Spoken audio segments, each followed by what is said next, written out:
Awesome. Hey, everyone. Welcome back. I'm here in Zoom land with my man, Stuart Turley. I'm sure anyone who's out there has either heard his voice, seen his face, heard him talk about several things, whether it's geopolitics, energy, you name it. He's talked about it. He's lived it. He's president and CEO of the Sandstone Group and fellow podcast host of the Daily Energy Show and several others.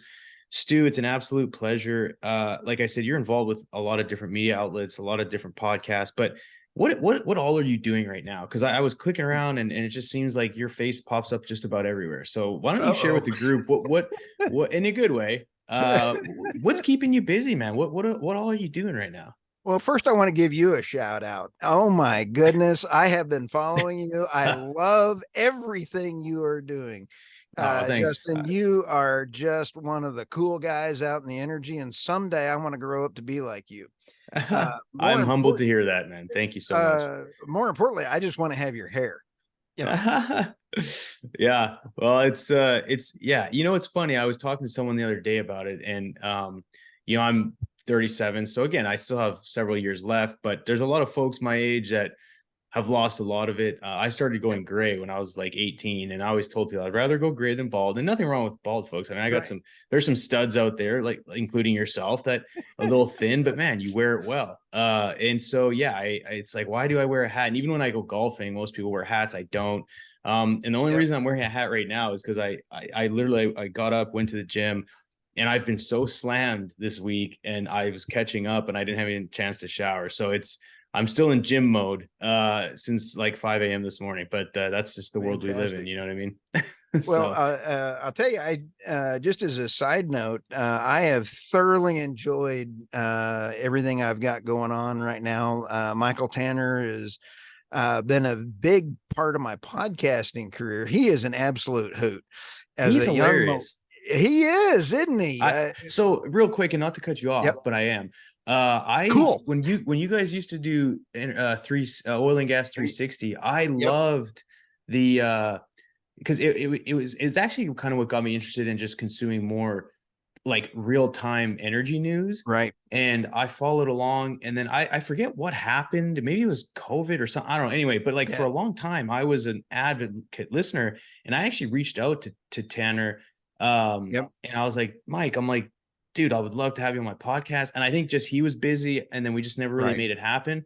But again, I do really like his energy, and he just brings such a Yes. good vibe to the conversation. And Oh, he's dialed in. I love it. and I absolutely love Michael Tanner. Don't tell him that. But when Okay. the mix between an old dog and a young dog, I mean, he is cool. School of Mines,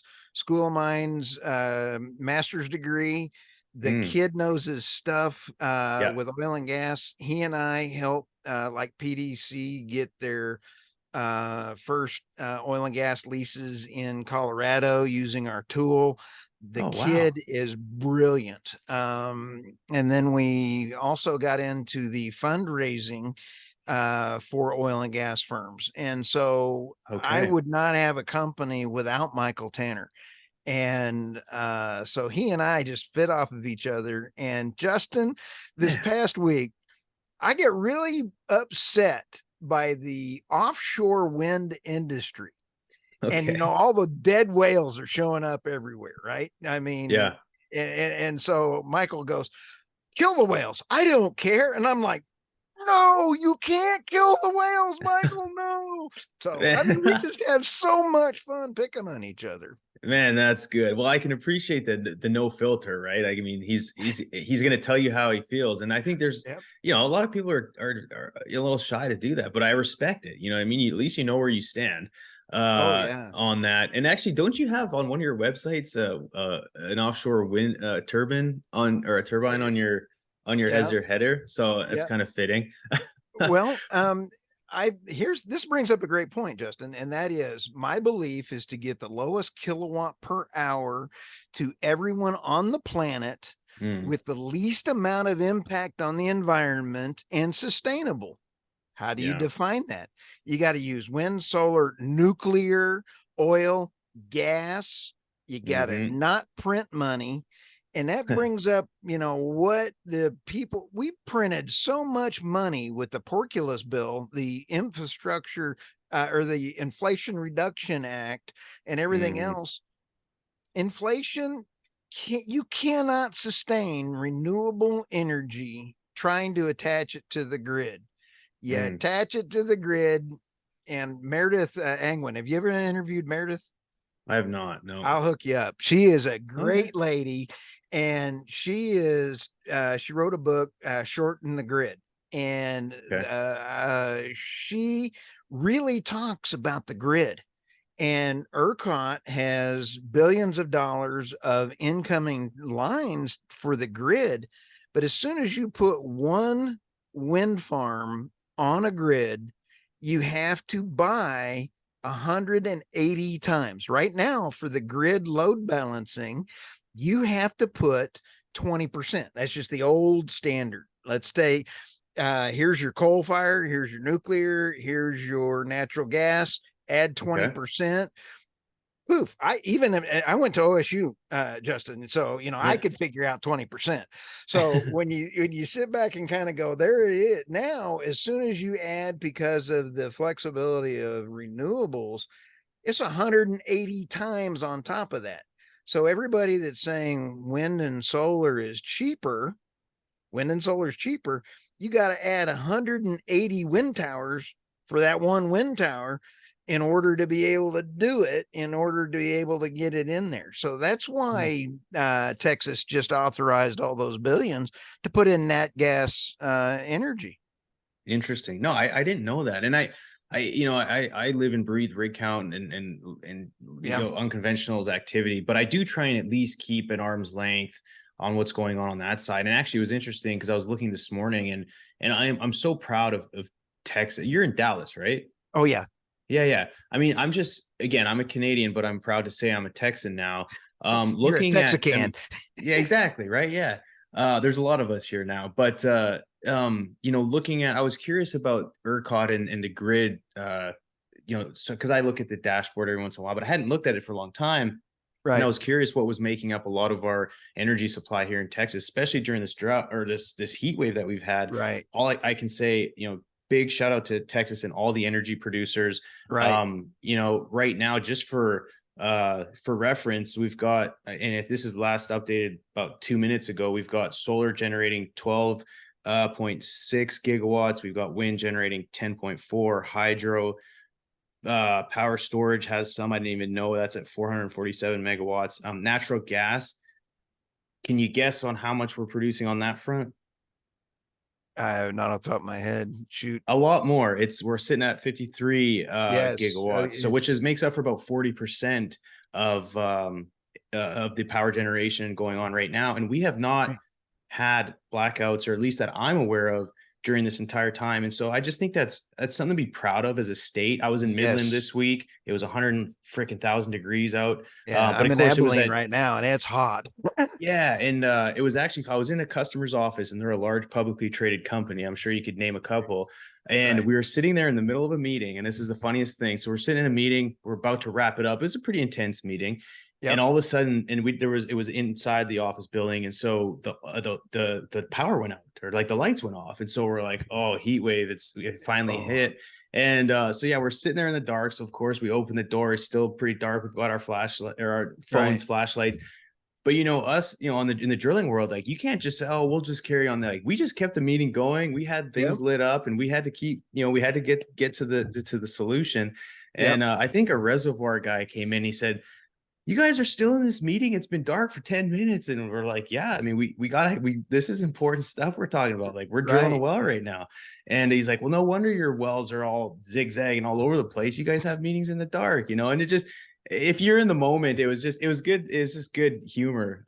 But so I think Midland maybe had some blackouts, or they had a little bit of challenge there. But for the most part, Texas has done a great job. I Oh, think we've had the hottest June in a long time, if not forever. in So yeah, it's been cool. Justin, you nailed it. And Texas has two nukes, I believe. It's 4%, I believe, of our power. We have wind, we have solar, we have coal. You got everything in the mix. Hmm. And I love Texas. I love me some Texicans. I love the oil and gas rig guys out there. They're a hoot. I absolutely love our Texas oil and gas workers. They Mm. are almost the last cowboys out there, if you would. Yeah. But No, hey, I got it's one for you though. All I have to do is hold my iPhone up, shine it against my head, and then for your podcast listeners, I'm slightly bald, and it just would okay. reflect into the meeting, and we'd Yeah.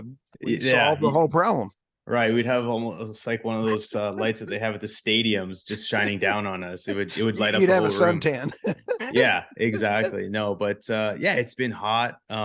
And so Stu, are you originally from the Dallas area or where are you from? No, my dad was in the military, and actually graduated high school in upstate New York, right next to Ah, Canada, and yeah. loved me some hockey, played Okay. hockey, and Oh, you also, did oh yeah, I got no teeth. because of hockey? Oh yeah, I mean, think Holy about it. shit, man. Yeah, you're Yeah. a true hockey player. That's I No, I like was that. the That's worst player out there. Coach would say, okay. take out 12, and I'd hobble over on my skis. And now I could fight, but Oh my gosh. That is too funny, man. Do you follow hockey much right now? Obviously the season's Dallas over, but Stars, that's about it. So, okay. Gotcha. So then how long have you been here in Texas?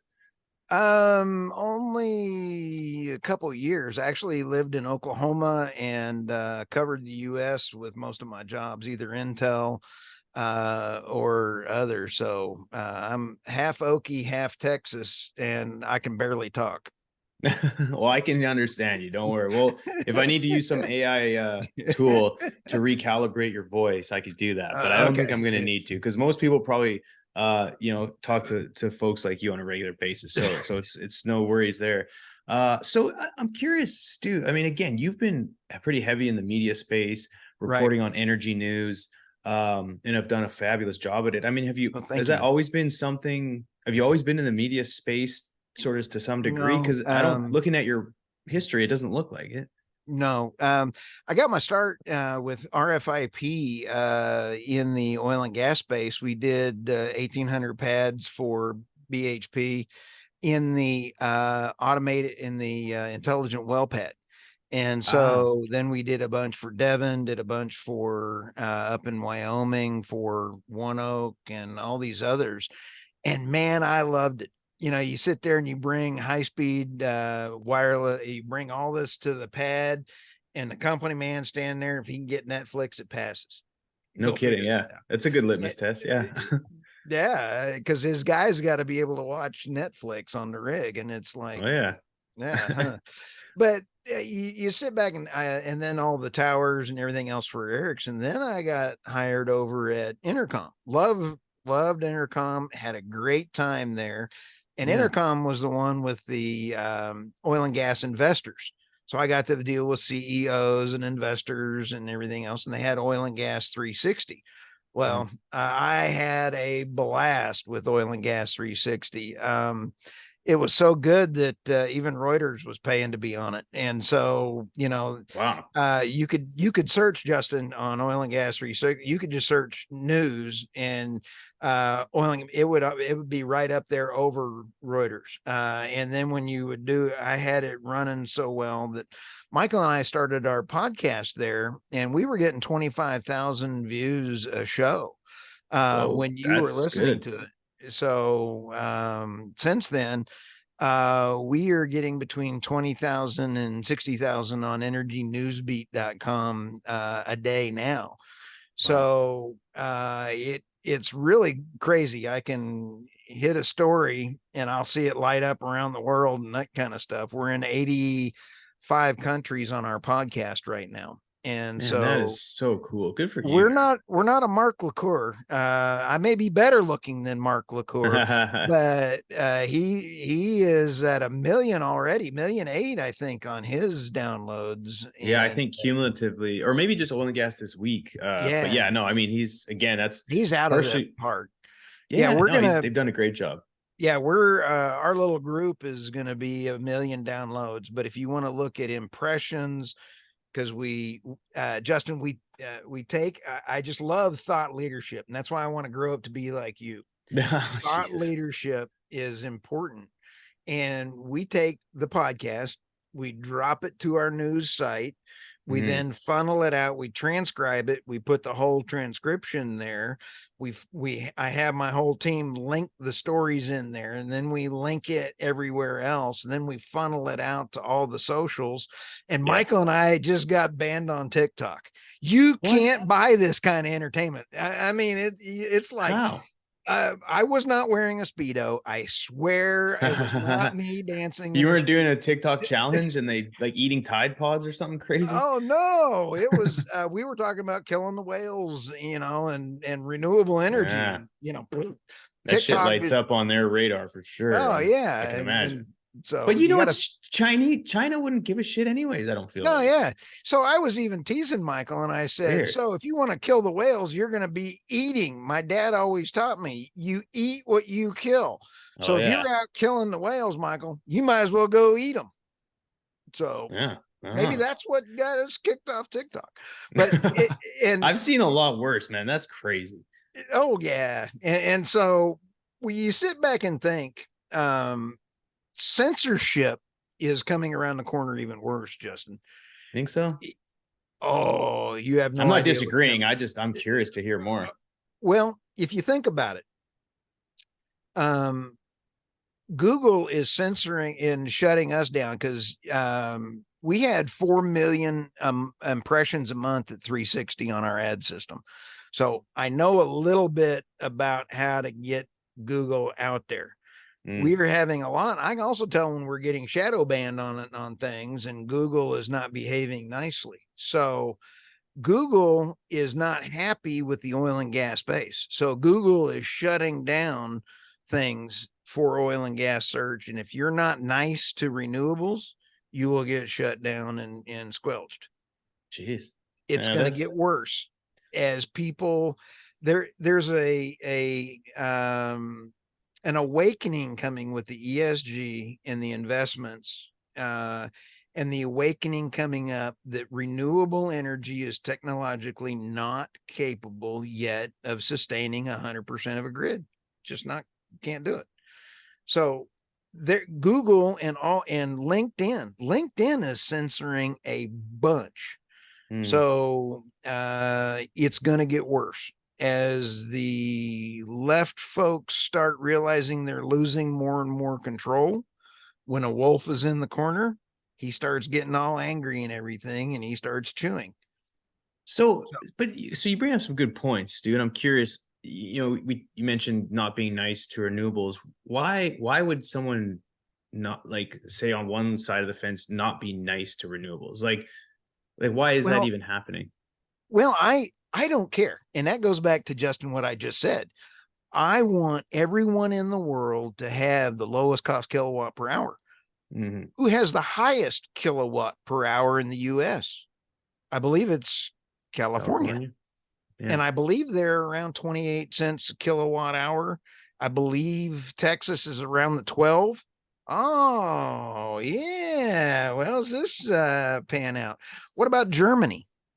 Germany is the most expensive energy, and then they have entrusted all of their natural gas into Putin. We saw how that went for Mm. them.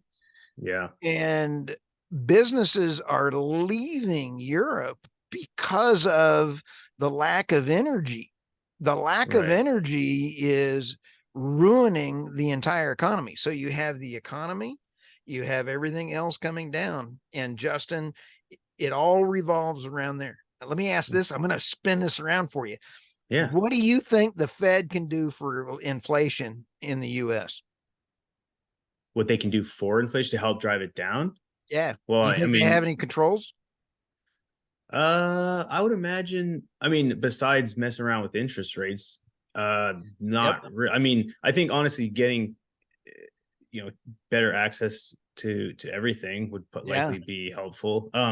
Because there's a lot of things we do that are inflationary in nature, Yep. obviously trying to stimulate the economy, but open up private markets and allow people to create abundant amount of energy, Yep. and doing it the right way, which I think a lot of oil and gas companies are making huge efforts and strides Yes. doing so, especially here in North America and Europe for that matter. Oh yeah, they are. So the Fed cannot change inflation because the trillions printed. Mm-hmm. The only way we're going to get out of an inflationary thing, and this is like you've heard it here second. So everybody on Wicked Energy, just get a pen and paper. Get your energy policies fixed is the only way the US is going to be able to get out of some serious inflation coming around the corner. So that means we need to get low cost natural gas across the entire United States. Right now, California imports theirs from Canada. Love me, Canada. Love me some Canada. But nobody can sing the Canadian national anthem except for "Oh Canada," and then they just you never Our hear home you. and native Nand. Come on. Yeah, but nobody else sings along. It's like OSU. Okay. Nobody can sing the OSU fight song, and all we hear is OSU, and then blah, blah, blah, blah. So we took it from Canada. But if Okay. you sit back and take a look, there is nothing the Fed or the Biden administration can do to fix inflation unless they fix the power and the energy policies. The only way to lower energy costs, natural gas, nuclear is going to take too much time. Modular nukes should be the way to go so that it's more attractive for investors. Then Yeah. you have coal. Coal is taking off again. I wrote Yeah. 2 or 3 years ago, Justin. The numbers were there. My young beloved partner, Michael Tanner, we all had these reports and everything. The more we go renewable, the more fossil fuels we will use. Mm-hmm. That is, I don't want to call it Turley's law. I have to call it Turley Tanner law instead of what Moore's law or any of those others. Yeah. It is true. Hmm. No, it's So, that's an interesting topic. Hold on. Am I just gonna shut this door? My kids got home, and so it's oh, very loud. Bear yay. with me. Okay, and we're back. I Sorry. hope you don't mind. Am I zigzagging too much? No, no, you're totally fine. Trust me. Okay. I'm This is having not fun. Hollywood. This is good. Just Okay. roll with it. But it's so again, Stu. So it's an interesting conversation. I think there's unfortunately, the loudest ones are the most extreme, right? But when we look at most folks that I've had on the podcast and even have talked to that have had a long-standing career in whether it be wind or solar, Right. hydro, it's a firm belief that I think everyone understands it's going to take the all of the above Right. mentality. And being in oil and gas, again, I Yeah. 100% support it. Like I am I'm pleased to see that we have had the discipline to control our spending to finally, I mean, even though when oil was at like $100+ a barrel, we didn't see Right. people add a ton of rigs. Isn't We that might great? have if they had the capacity to do so, which is a whole nother topic of conversation. We Right. didn't have the people nor the equipment and nor enough on the supply side for all everything Right. to actually ramp up services. But it's I think the discipline is there, and the challenge I see if we were to just open up the floodgates and drill. I Right. mean, they're already talking about inventories, tier one acreage, and a lot of companies, besides a handful of them in the Permian, Right. are already starting to lean into some of their non-core acreage. To Right. which then there's some stuff out there showing that peak demand or peak supply out of the Permian is going to be reached here in the next 12 to 18 months. So Right. that can be kind of scary unless we see some technological advancements, because that could put some Right. turmoil in the markets, which then do we have to rely on people who don't produce sustainably? Likely so, because the demand's going to be there Yep. regardless. Oh yeah. And you bring up some great points. Was it BP that just announced that they've got new technology they're rolling out? Not BP. It was Exxon, I think. Sorry, Okay. Exxon is rolling out some stuff in the Permian for new technology, and Yeah, they were bragging okay. about it, being able to say that they could double production out of it. And I love that idea, Justin, because their way that article was reading was that they would be able to go back through and do reworks. And I Oh, love I see. that You're idea. talking about doing a bunch of refract work, I think is what it Yes. was. And Yeah. so they're saying their new technology is going to be able to make another oil boom out of the Permian by refracts. Now, Yeah. I'd love to see geothermal come out of, I mean, the oil guys, greatest guys on the planet. Okay, first you got your Marines, kind of like Mark LaCour. Then you Yeah. got, the cowboys, and you got the roughnecks right here. Cowboys and roughnecks right in that same pile. I forgot where I was going. That's okay. But no, we were talking about sort of, revamping, we talk about Exxon's technology and hopefully seeing another shale boom if they can geothermal. do that. Geothermal. That's right. That's what you're referring. Our great drilling hands, our oil field service guys know how to drill. Let's turn them on to some geothermal. I don't know much about that area yet. I don't know a lot about it. During grad school, I did some projects on it, and so I know a little bit enough to know that the economics are tough. It's when you look at it from an investment perspective, I don't know, based off certain people's investment criteria, I don't know if it hits a lot of the marks. So I think a lot of it would likely come from government initiatives. I don't know. Again, I'm speaking through speculation and sort of some assumptions, but I just don't think there's a good investment basis for a lot of geothermal. I think it's there. I know a lot of the drilling is slow. And depending on where it is, like there was talks about doing some more geothermal here in the US, converting old wells, abandoned wells into geothermal. But I just think the payback period and the cost. Yeah, I just don't think the economics make a lot of sense for a bunch of like private money to get poured into there. So yeah, again, maybe it'd be cool to have someone else speak on that, to elaborate. But to your point, I mean, it's again, it makes sense, right? Like, why wouldn't we do more geothermal? Again, I don't know enough about the space, but that's technology. I think, Justin, I'm all in on spending money for energy tech. Now, let me throw this at you, because I got another passion for the homeless, like I said. Why? Let me ask you this. Why is it that the Western companies or countries, the G7 in particular, try to shove new energy policy for solar, for wind, when it's more expensive? We all know wind and solar is more expensive. Look at the countries that have implemented it. Look at where it is more expensive. I mean, it's just the way it is. Are you talking about on a per kilowatt hour, like of production? Okay. Yeah, I know. So, and I know sort of, but I think, so have you ever looked at Lazard's levelized cost of energy? I'd have to go look at it. Tell me. Okay, it's something, when you get a chance, look at it, because that's often debated, and I don't know enough about it, but I know where you're going with that, and so keep going on where you're at, because like to your point, like you're very favorable in lowest cost of supply for energy. So that's as the bottom continue, line. And so if you put in storage is not cheap. And then let's talk about renewable. Okay, solar, renewable and sustainable, has to be recyclable.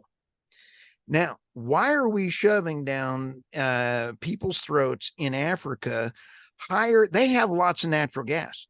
Why don't we teach them how to use and sell them high new technology that will burn natural gas at a low cost with the least amount of impact?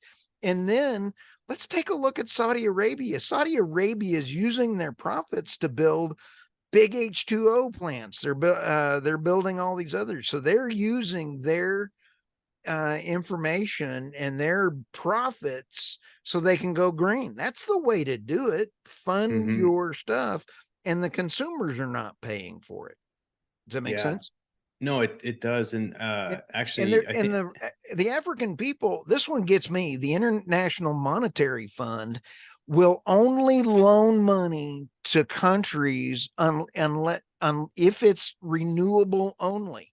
Hey, That one gets me even worked up because they have high interest rates, and then it's like it's worse than the mob. Why are Wow. we treating Africa worse than the mob? Mm. That could be a new book. Yeah, no, it's an interesting conversation, and I didn't realize, and I forget which part of Africa it is, but I had ran into some folks. This was a few months ago, Right. one evening, and they're from, and I want to say it was Mozambique.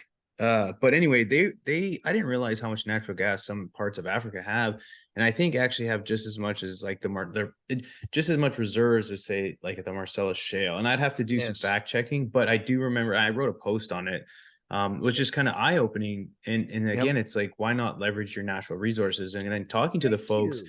it's right. It's like it's under your feet. Why not leverage it? But I think a lot of it And, too comes down to just a lot of political turmoil and a lot of right. which again I know you like Oh, discussing a lot of that space, but it's just there's so many parts of the world that why are are we their selling hands are them wind tied. farms? Justin, why are we selling them wind farms when okay, let's back up. I love talking to you because I got about 19. I keep thinking all these different things and everything else. But Let it spill. Let it spill. hey, wind farms, it takes infrastructure in order to get it there. Texas, we spent billions in West Texas. I'm sitting here in Abilene right now. You can go out there and look at all them pretty wind farms. A lot of time they're not moving. Mm. So when you spend billions in order to get that hooked up, I think it was 3.5 billion. I think I'll have to fact check myself to get those transmission lines to get them to East Texas. So think about that in transmission lines versus transmission lines and a natural gas facility. Think about how much power 3.5 billion dollars would electrify towns, get Mm. power, everything else to Africa if they were natural gas. Oh, you see where I'm going with that? Yeah. Now, let's talk sustainable. Hmm. This is a little fact that I just saw the other day. By 2035, I think it's either, I have to go look at it here. I just pushed it out on a video. By Yeah. 2035, the solar panels in the junkyards will be more toxic than all of the nuclear waste in the world. Okay, Hmm. here's why. The United States is not recycling any of our solar panels. Not. We're shipping them to poor countries.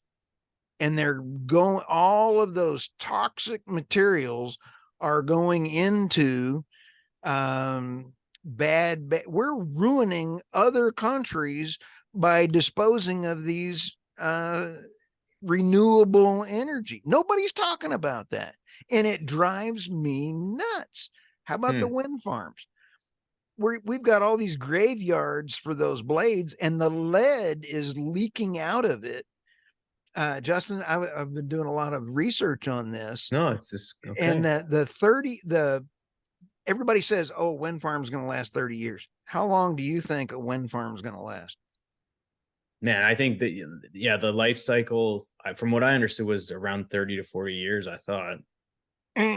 Meantime between failure and economics is now less than 8.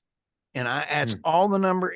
You're finding the numbers is brutal, but after looking at all these different areas and bringing in data, I got folks that know data. I have to use my fingers since I did go to OSU.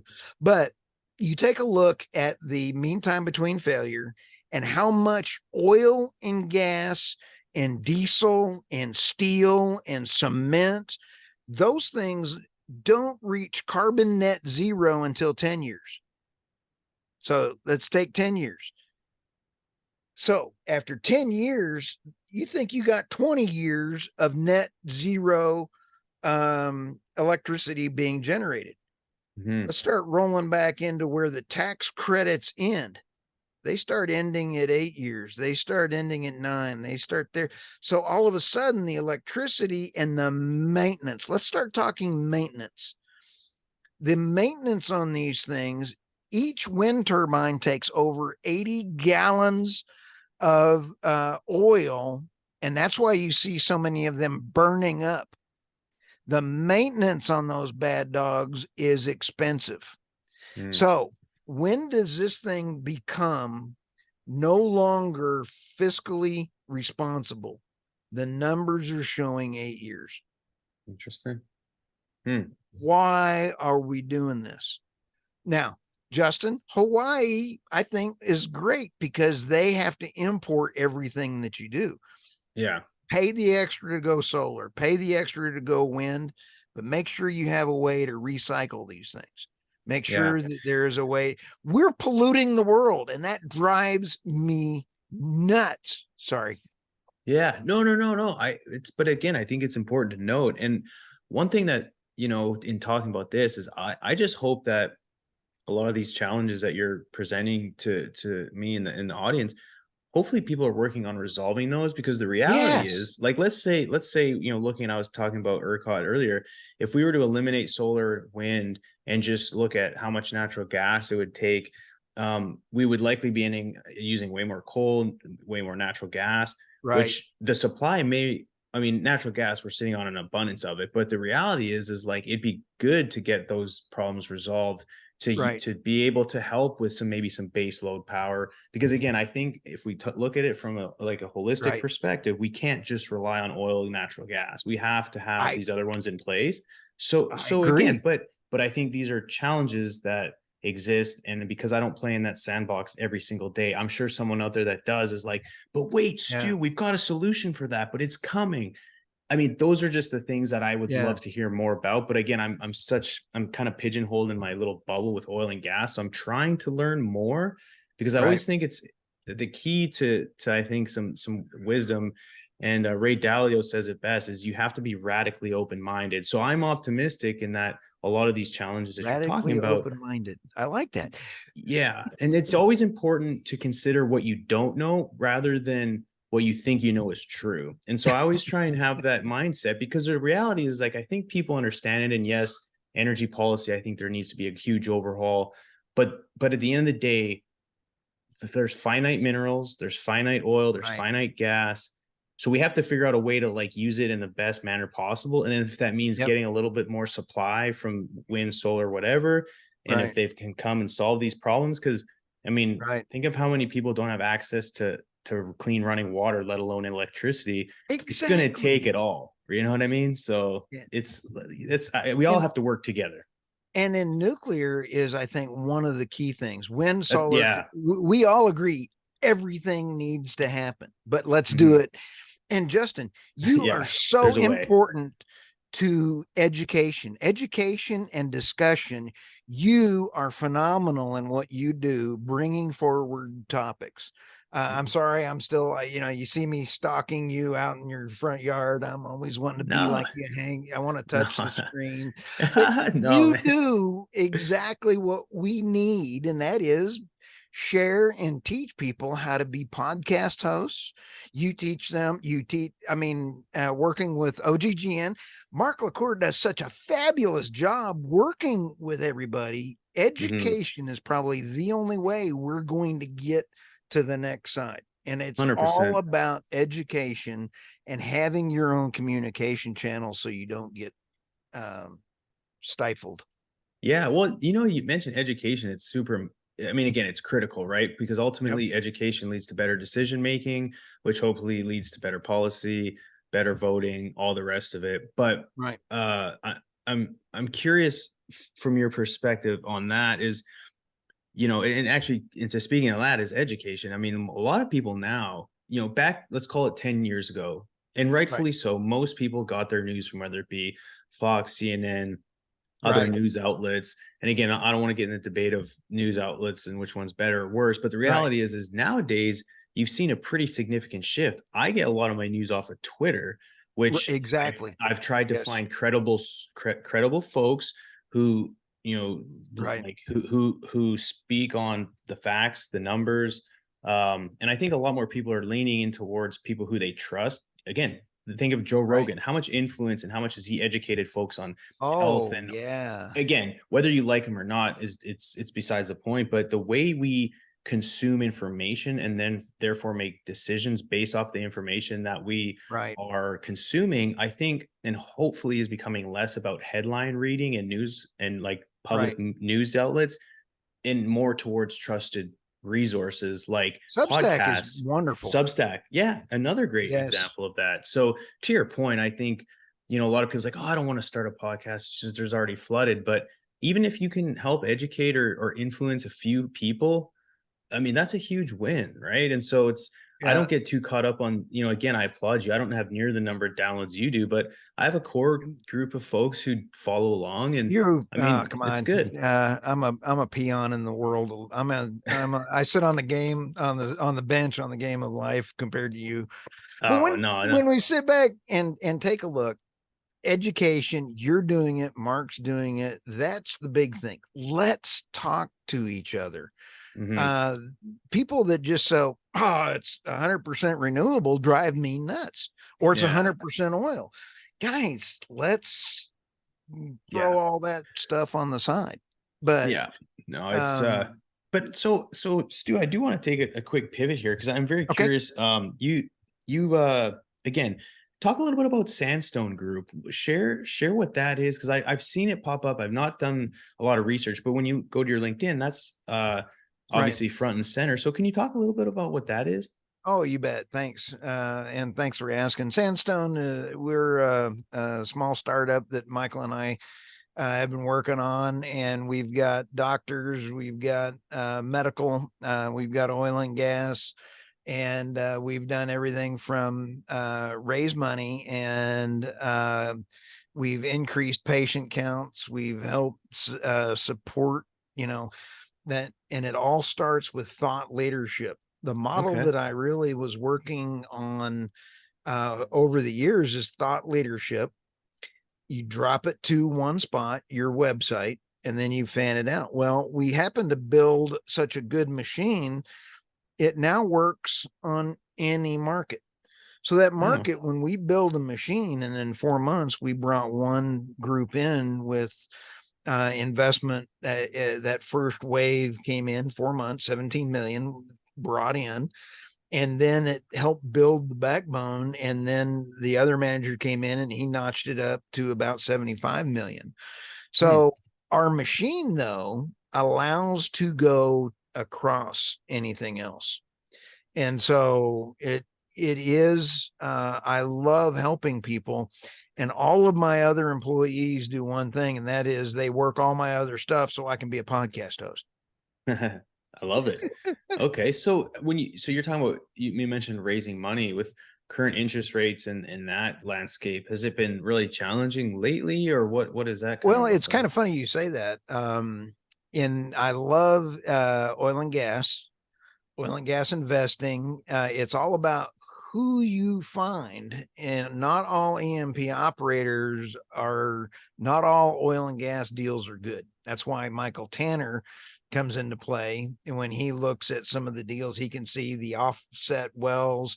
He can Yep. see how, the whole area. We can see if it is, what field it's in, what if it's in the San Andreas, if it's this, if it's that, he Hmm. he can tell everything. We work out the numbers so we can assess deals. We'll take a look Okay. at the deal, we take a look at the operator, and that way we can help the investor just say, hey, here's some due diligence for you on that. What Oh, I'm finding, though, is we also have a real estate news website.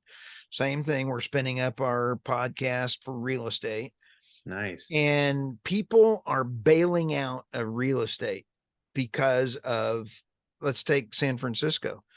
I believe they're down to 42% occupancy in downtown San Francisco.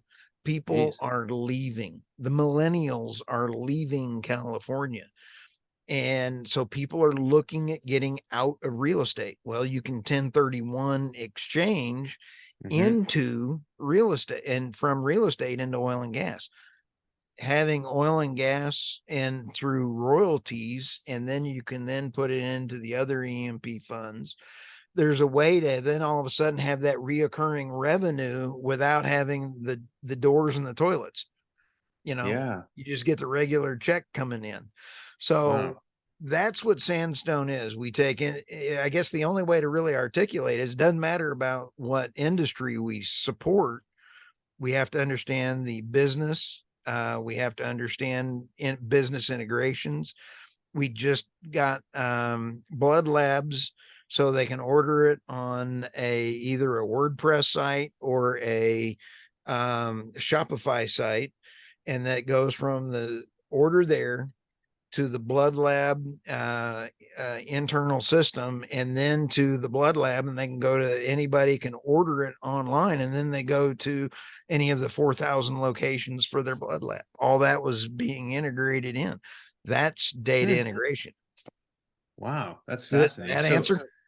yeah, no, that's so yeah, I'm trying to wrap my head around it. So you guys raise money for deals, or are you Well, more yes. consulting for deals? We more consult on it, and we build people's systems in order to do it. So Okay, the gotcha. answer is we can build your system to bring in the leads for the accredited investors. Yeah, And the best way to do that is organic. yeah. Uh, by the time I get through with, like RT, are you at your computer, Justin? I am. Just type in crude space truth, just crude truth. Tell me what comes up.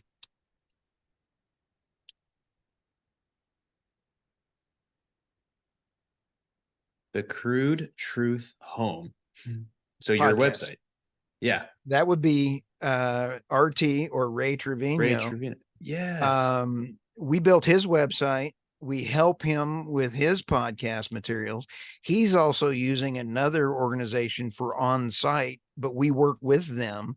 He's one of our podcasts that we do the production for. We have about 10 now. Oh, So, nice. but that tells you the power of the SEO that we can do. And it's all about industry thought leadership in SEO. Right. No, that's one thing yeah, I see the Your website. I do website like is it. dope, by the way. Man, it's I I appreciate that, but I literally have spent like no time on it, mainly because I don't What? have the bandwidth. You're I great, man. That is a good site.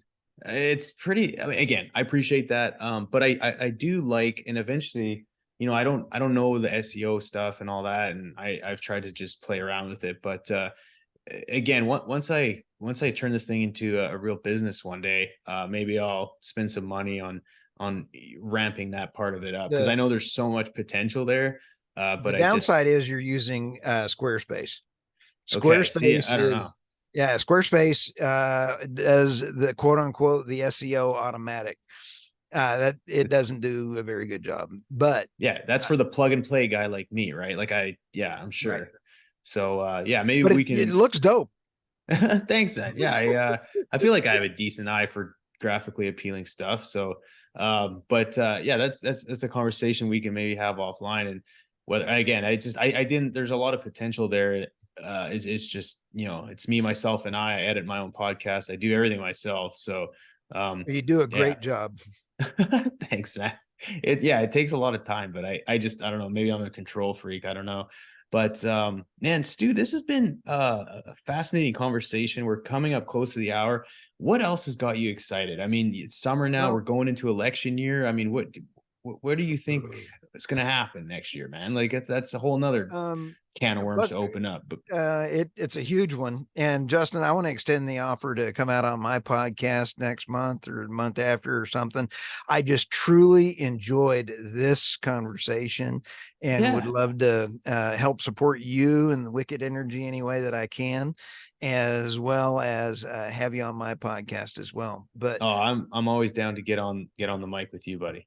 I had so much fun. Thank you. One of the things that I've always had is the CEOs, when I get done, I try to set the bar so low that they can go on other people's podcasts and really one of the things that everybody says is they have an absolute blast on my podcast with I can see why.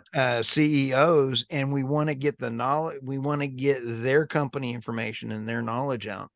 So Yeah. that is something that you learn to, as you do this. What's coming around the corner, Justin?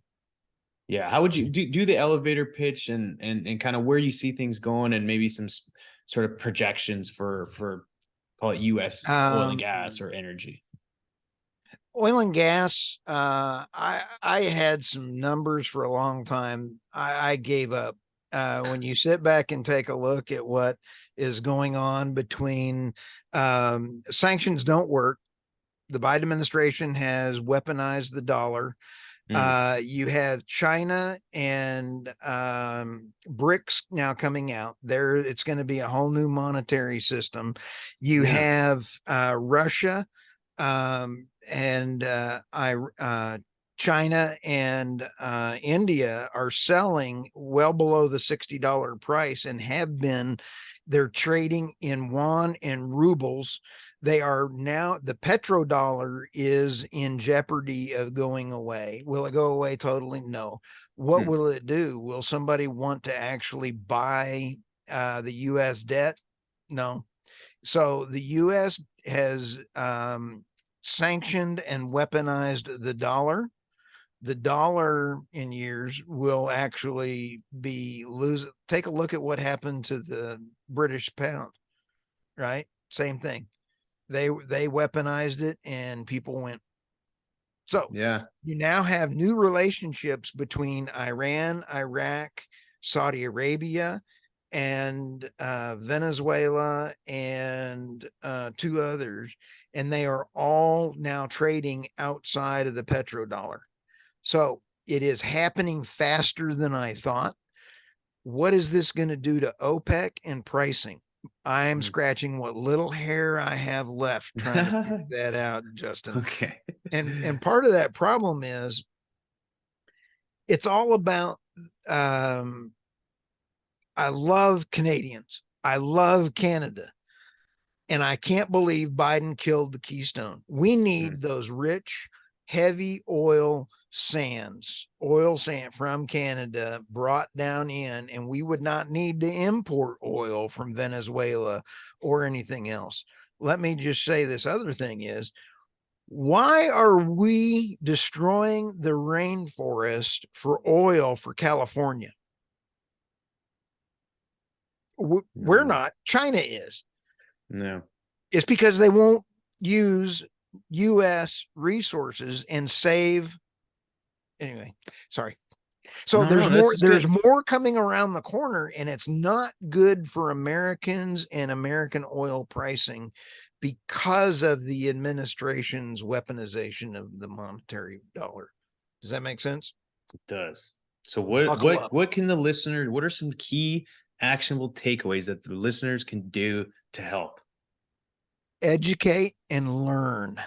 Reach out to podcasts, Substacks, Doomberg. You mentioned Doomberg, classy.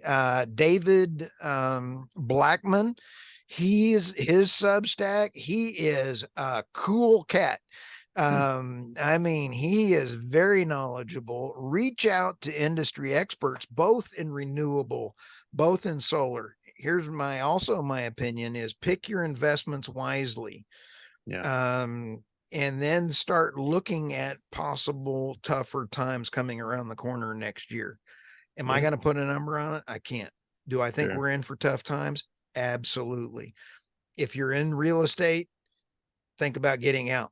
I mean, again, I'm not an expert on investments, but what I'm seeing, it's looking like get out of real estate unless you start picking and choosing the right ones. Yeah. So Hmm. interesting points.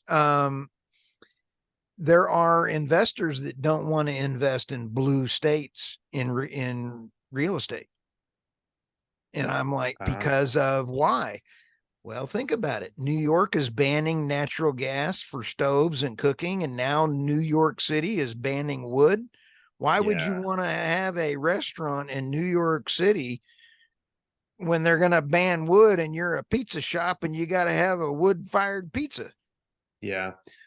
No, it's you make a good point actually, is if states are moving away from traditional energy supplies, the likelihood of energy costs are going to continue to rise.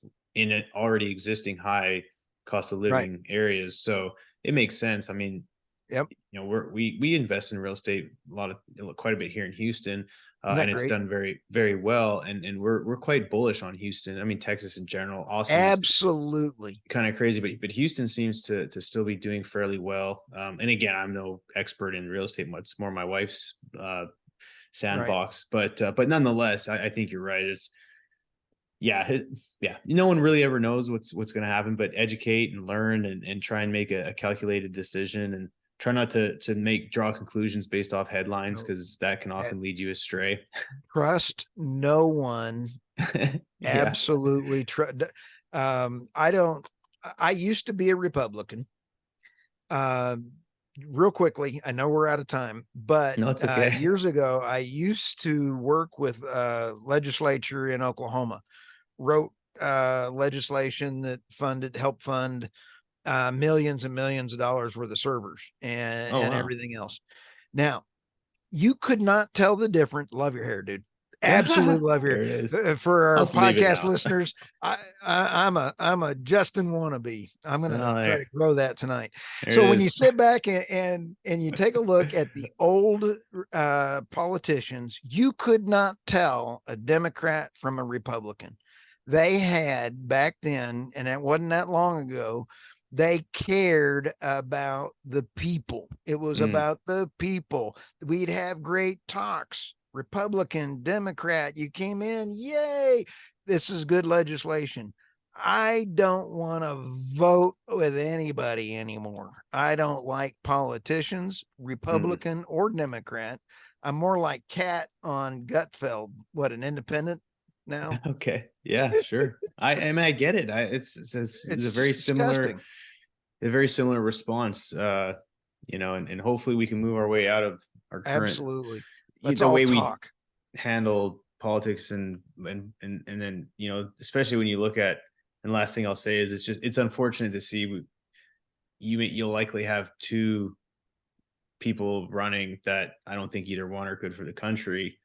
It's crazy. Out of the brilliant people that we have in the US, the 300 and some odd million people, like, that's the best we got? Really? Well, I mean, the Trudeau's media no is better, but no, the media is weaponizing folks. Look at Robert Kennedy. I yeah, like what the man's got to say. I I do mean, too. There's yeah. the guy's got it going on. Did you see him do push-ups the other day? Yeah. Yeah, man. He's I got it at my gym and I'm, started man. working out. I got to be like him, That's so funny. Yeah, uh yeah. I like now. I wouldn't mind seeing a Trump uh, Kennedy ticket. That to me. Now, do I want Trump? No. Do I think anybody else can drain the swamp? No. Do I think? I don't know. I'm going to Yeah. be honest with you. I don't like anything right now. Yeah. How's No, that that? seems to be common. No, it's very common. It's one podcast I like to listen to is the All In podcast. Yep. It's yeah, those guys I've only started listening to them for the last maybe month or so, but they do some very, very good um debate on politics, and I just it's very refreshing, and it's not, Right. they have no skin in the game. I think some of them maybe help with fundraising for certain parties, but they do have some very good, healthy debate about it, amongst other Isn't that things, great? whether it's technology, economics, Yep. investment banking, the whole gambit. But there's some great personalities along with it. But nonetheless, this has been great. We've touched on a bunch of great Thank you points, so Stu. much. No, You I'm made my pumped to day. get this released. Yeah, no, this has been a great way to kick off the weekend. And yeah, any closing last words before we let I everyone just get would like back to to it? thank you and thank all of our listeners. The feedback we get is phenomenal. Sweet. Who would have guessed that in 1977, when I graduated, that I would be a podcast host now, Yeah. and having a blast doing it.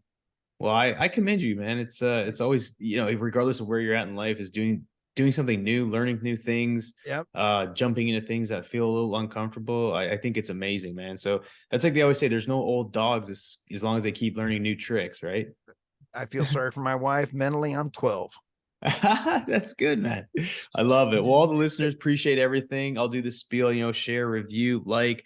If you feel like, actually, for all the listeners out there, do me a huge favor. If you're driving, don't do this. But if you're at your computer or doing something, you got your AirPods in, share this with one person. That would be amazing. At the very least, just appreciate the support and the feedback that I've gotten. And for all the listeners out there, always remember that everyone deserves access to energy, and we is greater than me. Thanks, everybody. All right. Hey, There we thank you go. so much.